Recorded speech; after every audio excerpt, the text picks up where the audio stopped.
IMF कडनं पाकिस्तानला पुढील टप्प्यातील निधी पाहिजे असेल तर काही अटी लावण्यात आलेल्या आहेत. या नेमक्या अटी काय आहेत, सोबतच या सगळ्या अटींची पूर्तता केल्यानंतर पाकिस्तानला आर्थिक परिस्थितीमधनं कशा प्रकारे बाहेर ते येऊ शकतील, नेमकी सध्याची काय परिस्थिती आहे हेच आपण जाणून घेणार आहोत. माझ्यासोबत आहेत चंद्रशेखर नेने सर, आपण त्यांच्याशी बातचीत करूया. सर, नेमक्या या अटी कशा प्रकारे बघताय तुम्ही? जर का याची पूर्तता केली तर पाकिस्तान जी सध्याची आर्थिक परिस्थिती आहे, जी वाईट आपण म्हणतोय, त्यातनं बाहेर येऊ शकेल? तुमच्या दुसऱ्या प्रश्नाचं उत्तर पहिल्यांदा देतो. पाकिस्तान यातनं बाहेर येणं आता अशक्य आहे, कारण की त्यांची परिस्थिती इतकी खालावलेली आहे. आत्ता त्यांनी $1 अब्ज इन्स्टॉलमेंट घेतलेला आहे. त्यांना 24 साली $7 अब्ज मान्य झाले होते. त्यातले $1 अब्ज त्यांनी काल गेल्या वर्षी दिले होते आणि यावर्षी $1 अब्ज पुढचा हप्ता, आपण ज्याला हप्ता म्हणतो, आपण भारतामध्ये हप्ते स्वतः भरतो बँकांना, इथे बँक तुम्हाला हप्त्याने कर्ज देते, हे लक्षात घ्या. आणि ते त्यांनी 24 साली दिलं होतं. पाकिस्तान बाय द वे 25व्या वेळेला हे लोन घेतो आहे बरं का, म्हणजे तो कायम दरिद्रीच आहे. परंतु हे लोन घेतल्यानंतर त्याचा विनियोग ते कसं करतं आहे याच्याबद्दल भारताने तीव्र आक्षेप आधीच नोंदवले होते की तुम्ही पैसे देता, त्या पैशांनी हे शस्त्रास्त्र घेतात आणि आता तर त्या पैशांनी हे दहशतवाद्यांच्या फॅमिलीला मदत करतात. तर म्हणजे भारताने असा आरोप केला IMFवरती की तुम्ही स्वतःच दहशतवादाला फंडिंग करताय की काय, असं वाटण्याची आता परिस्थिती आहे. आता हा पैसा जो पाकिस्तानने घेतला तो इतका अपुरा आहे. एक तर त्यांच्याकडे फॉरेन एक्सचेंज जवळजवळ संपलेलं आहे आणि फॉरेन एक्सचेंज त्यांना का लागतं, कारण पेट्रोल कोण देणार, त्यांच्याकडे काही पेट्रोल होत नाही. बलुचिस्तानमधनं ते थोडंसं पेट्रोल काढतात, तेही आता बलुचिस्तानचे लोक त्यांना देत नाही आहेत. त्यामुळे त्याच्याकरता त्यांना फॉरेन एक्सचेंज लागतं. त्यांना सगळ्याच गोष्टींकरता, पाकिस्तानमध्ये काहीच बनत नाही, त्यामुळे सगळ्या गोष्टी इम्पोर्ट करायच्या असतात. तर IMFने यावेळेला पुन्हा नवीन त्यांच्यावरती अटी लादल्या. त्यातल्या 11 अटींमधली पहिली अट फार महत्त्वाची आहे. ते म्हणले लोन तुम्ही घेता ना, त्याला लोन सर्व्हिसिंग चार्जेस द्यायचे असतात. आपल्याला माहिती आहे, आपण जेव्हा घराकरता लोन घेतो तेव्हा जी लोन देणारी कंपनी असते ती 1%, 1.5% सर्व्हिसिंग चार्जेस आपल्याकडनं घेते, तुम्हाला माहिती आहे. तर त्यांनी सांगितलं पहिली गोष्ट म्हणजे ते सर्व्हिसिंग चार्जेस वाढवायचे, कारण तुम्हाला दिलेलं लोन परत मिळेल याची काही गॅरंटी नाही. भारताने हाच आक्षेप नोंदवला की हे लोक अशा रीतीने खर्च करत राहिले तर हे तुमचं लोन कधी परत करणार. बरं, IMF हे जे आहे ना, ही एक आंतरराष्ट्रीय संस्था आहे. याचे जवळजवळ सगळे देश मेंबर आहेत आणि 1950 साली पाकिस्तानसुद्धा याचा मेंबर झालेला आहे. तर मेंबर देशांना हे देणं ठीक आहे. सर्वात जास्त लोन त्यांनी अर्जेंटिनाला दिलं आहे, त्याहून खालोखाल युक्रेनला दिलं आहे, त्याहून खालोखाल इजिप्तला दिलं आहे. पाकिस्तानचा 5वा नंबर आहे सगळ्या घेण्यावर. भारताला एकदाच दिलं होतं, भारताने त्यानंतर यांच्याकडे गेलेलेच नाही आहेत. आणि ज्या ज्या देशांना यांनी लोन दिलं आहे त्या देशांची अर्थव्यवस्था पूर्ण रसातळाला गेलेली आहे.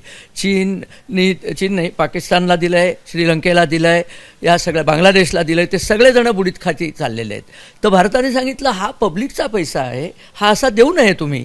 आणि पाकिस्तानची काय आता गडबड झाली आहे की आत्ताच्या आपल्या हल्ल्यामध्ये पाकिस्तानचं $4 अब्ज नुकसान झालं आहे आणि ते बांधून काढायला 2-3 महिने तरी कमीत कमी लागतील किंवा वर्षसुद्धा लागेल. मग त्याला पैसे लागतील. पैसा त्यांच्याकडे नाहीच आहे. सहजच आहे, सरळ आहे की ह्या पैशाचा उपयोग ते नुकसान भरून काढण्यात करणार आणि दहशतवाद्यांना पैसे देण्यात काढणार.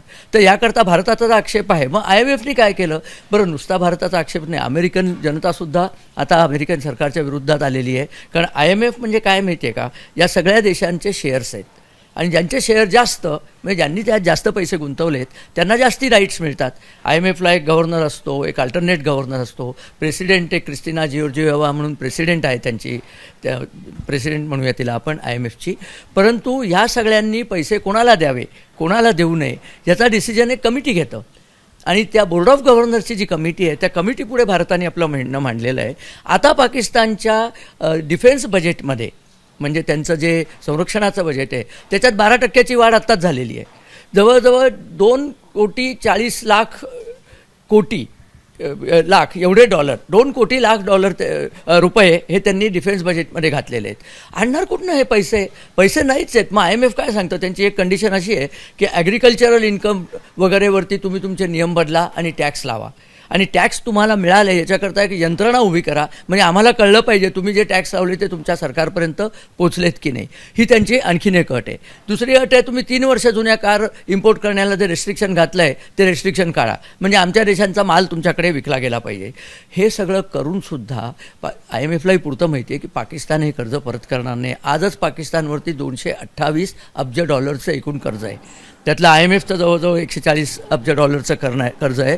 उरलेले चीन आणि सौदी अरेबिया, पाकिस्तान म्हणजे असं म्हणतात ना, असा कुठलाही देश नाही ज्यांच्याकडे, भारत सोडून, ज्यांच्याकडे पाकिस्तानने कर्जाची भीक मागितली नाही. कुठेही जातात ते आपल्या वाडगा घेऊनच जातात. त्यांचे पंतप्रधान शहबाज शरीफ, त्यांना वाडगा पंतप्रधान असंच म्हटलं जातं. आणि हे काही वाईट नाही, कारण पाकिस्तानचेच लोक म्हणतात की आमचे तुम्ही 9,000 भिकारी सौदी अरेबियात पकडले, पण आमचा सर्वश्रेष्ठ भिकारी तुमच्या शहांना भेटायला येतो, तुमच्या सुलतानांना भेटायला येतो. तर हे पैसे परत करण्याची पाकिस्तान सुतराम शक्यता नाही. त्यांचं अर्थशास्त्र गाळातच चाललेलं आहे. कारण IMFने सांगितलं आहे की हे पैसे तुम्ही डेव्हलपमेंटवर खर्च करा. म्हणून तुमचं जे बजेट आहे ते साधारण 17.6 लाख कोटी रुपयांचं बजेट आहे. ते बजेट डेव्हलपमेंट बजेट आहे. ते तुम्ही आधी बजेट पारित करून घ्या आणि आम्हाला दाखवा की तुम्ही हे पैसे त्याच्याकरता घेतलेले आहेत आणि म्हणून आम्ही तुम्हाला पैसे दिलेत आणि ते खर्च केल्याचे पुरावे आम्हाला द्या. सांगतात खूप हो, हे देत काही नाही, दिले तर खोटी माहिती देतात. हे सगळ्यांना सगळं माहिती आहे. आत्ता अमेरिकेच्या मनात त्यांना कर्ज द्यायचं होतं म्हणून त्यांनी कर्ज दिलं आहे, कारण काही कारणं असतील अमेरिकेला त्यांना कर्ज द्यावंसं हवं असेल, किंवा पाकिस्तानने अमेरिकेला धमकावलं असेल की आमच्याकडे अण्वस्त्र आहेत, कर्ज नाही दिली. नेहमीची धमकी आहे बरं का, कर्ज नाही दिली तर ही अण्वस्त्र दहशतवादी पळवतील आणि मग काय जगाचं होईल त्याला आम्ही रिस्पॉन्सिबल नाही. परंतु भारताने त्यांचा डावाच आता खोडलेला आहे. तुमची अण्वस्त्रच आम्ही बंद करून ठेवली आहेत, तर मग काही तसं चालायचं नाही आहे. नरेंद्र मोदींनी सांगितलं ना, न्यूक्लिअर ब्लॅकमेल आता चालायचा नाही. तो फक्त भारताला नाही, ते जगाला न्यूक्लिअर ब्लॅकमेल करत असतात, ते काही आता चालायचं नाही आहे. त्यामुळे IMFला त्यांचे पैसे मिळणार नाहीत, पाकिस्तानची अर्थव्यवस्था सुधारणार नाही, गाळातून गाळात याच रीतीने त्यांची प्रगती होत राहणार, कारण ते बनवतच काही नाही आहेत हो. त्यांच्या लोकांना खायला घालायला त्यांच्याकडे शेती होत नाही पुरेशी. हो, दुसरा मुद्दा उद्भवतो की IMF कडनं ज्या अटी लागल्या आहेत त्यामुळे तिथल्या नागरिकांवर देखील परिणाम होताना दिसणार आहे.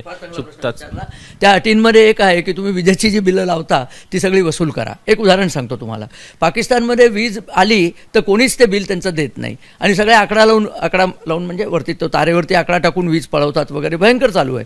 तर IMFने सांगितलं ॲग्रिकल्चरला इन्कम टॅक्स लावा की सगळे शेतकरी आणि जमीनदार त्याच्या विरुद्ध जातील. नागरिकांना इलेक्ट्रिसिटीचं बिल वाढलं कारण रेट जास्ती करा, तुमचं वसूल होत नाही. त्यांनी सांगितलं की इलेक्ट्रिसिटीवरती तुम्ही जो खर्च केला आहे तो जो वसूल झाला नाही तर IMF त्याला तुम्हाला पुढचं कर्ज देणार नाही, तो तुम्ही वसूल केला पाहिजे. म्हणजे बिलं वाढतात. बिलं वाढली की नागरिक आंदोलन करतात. नागरिकांनी आंदोलन केलं की राजकारणी त्यांच्या पुढे झुकतात आणि एकूण काहीही त्यांचं बरंच. म्हणूनच मी सांगतो की पाकिस्तानची अर्थव्यवस्था बाहेर येणं अशक्यच आहे. IMFने IMF असा आहे की ज्या ज्या देशाला स्पर्श करतं त्या देशाची मातीच होते. अर्जेंटिनाची माती झालेली आहे, इजिप्तची माती होऊ घातलेली आहे, बांगलादेश तर बुडलेलाच आहे. श्रीलंकेला आपण वाचवलं म्हणून तो वरती आला, नाही तर $4 अब्ज कर्ज त्यांना परत करता आलं नव्हतं. पाकिस्तान आता गाळात चाललेलाच आहे, तो जाणारच आहे. फक्त थोडंसं आजचं मरण उद्याला म्हणून त्यांनी IMFकडनं घेतलं आहे. पण आता अमेरिकेमध्ये याच्याविरुद्ध वारे व्हायला लागलेले आहेत की तुम्ही देताय कशाला याला कर्ज. हे इथे ट्रम्प साहेब काय म्हणतात की अमेरिकेची अर्थव्यवस्था सुधारायची, अशी सुधारणार आहे. भलत्याला कर्ज देऊन त्याच्याविरुद्ध आता आंदोलनच व्हायला सुरुवात झालेली आहे. आणि ट्रम्प साहेबांबद्दल तर मी गेल्या वेळेला सांगितलंच होतं की कतारच्या अमीरकडनं त्यांनी एका विमानाची गिफ्ट घेतलेली आहे. याविरुद्धसुद्धा खूप अमेरिकेत वादळ आहे. अमेरिकेची अर्थव्यवस्था पाकिस्तान घेऊन बुडेल. जो जो पाकिस्तानला स्पर्श करेल तो स्वतःबरोबर त्यांनाही घेऊन जाईल. चीनच्या आता हे लक्षात आले म्हणून चीन त्यांच्यापासून पल्ला सोडवण्याच्या मागे आहे. शेवटचा प्रश्न घेतो. आखाती देश हा मोठ्या प्रमाणात कुठेतरी पाकिस्तानला देखील मुस्लिम देश म्हणून सपोर्ट करताना आपल्याला वारंवार पाहायला मिळतो.